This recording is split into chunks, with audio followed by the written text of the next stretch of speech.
National youth orchestras are a phenomenon of exceptionally fine, high-quality youth orchestras that represent countries around the world, and they contain the best young musicians of that country with the best instruments, the best facility for instrumental teaching, and international conductors and soloists.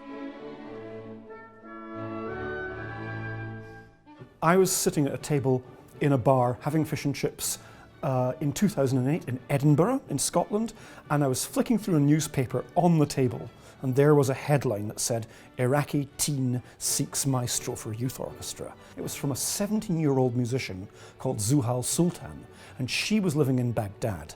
In 2008, coming out of the Iraq war, she wanted to create, as her contribution to rebuilding the country, a national youth orchestra of Iraq. I didn't know anything about these young people, other than that they were in a desperate state of needing better instruments, better teaching, and the chance to play music together. But we couldn't compete with the other national youth orchestras. That was a ridiculous notion, because they were learning classical music by themselves through a Middle Eastern war. So these were extraordinary young people, and I knew that we needed an extraordinary solution. That's where Blue Ocean Strategy came in. I couldn't go to Iraq. Nobody had the money for that, never mind the security costs of jumping from town to town doing live auditions like any other national youth orchestra. So I auditioned by YouTube. So it was about taking very simple, free social media tools to discover who was out there in Iraq and who I could pull together to create a national youth orchestra.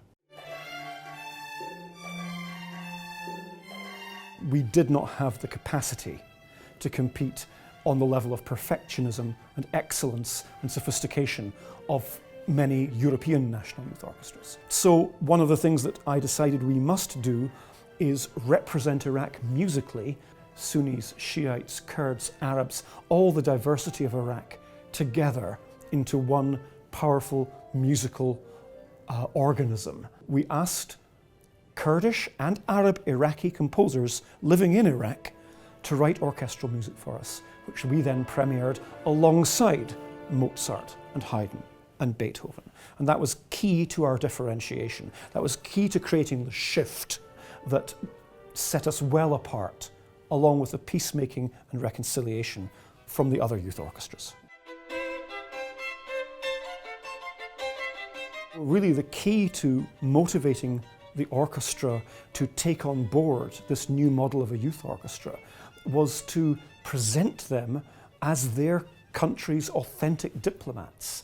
Their diversity, their passion for music making, and their musical heritage was all packed into their concerts and their communication across cultures.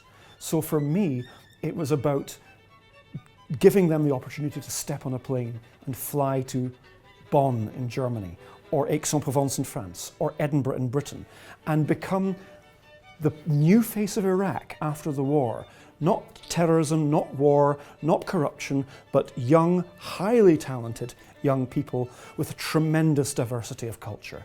That's why they were very much owners of the strategy. We were called the bravest orchestra in the world by Sky TV, and we did actually live up to that.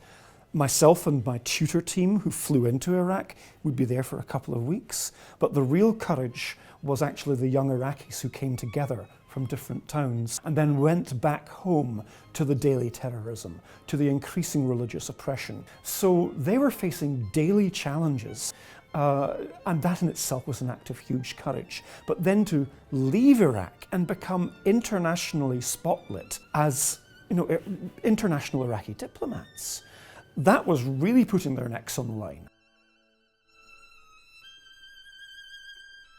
We were able to create a national youth orchestra that for Iraqis, never mind anybody outside Iraq, symbolized unity and possibility. The wisdom of the project was that we refused to compete in the red ocean of other national youth orchestras. It would have been a waste of time and energy. What we did instead, and this was really owned by the young people in the orchestra, is we created a blue ocean to do with reconciliation and peace building and communication in a country that had none of these things. We may not have been able to compete against other national youth orchestras, but it was never our intention to. What we did was build a reputation as the bravest orchestra in the world. And together, the collective force of all these young souls who'd been through a war and who were using music to save themselves, created an orchestra that may not have been the perfect, glossy product of Europe and America, but was the most intensely exciting and energetic and powerful musical experience that I think I've come across.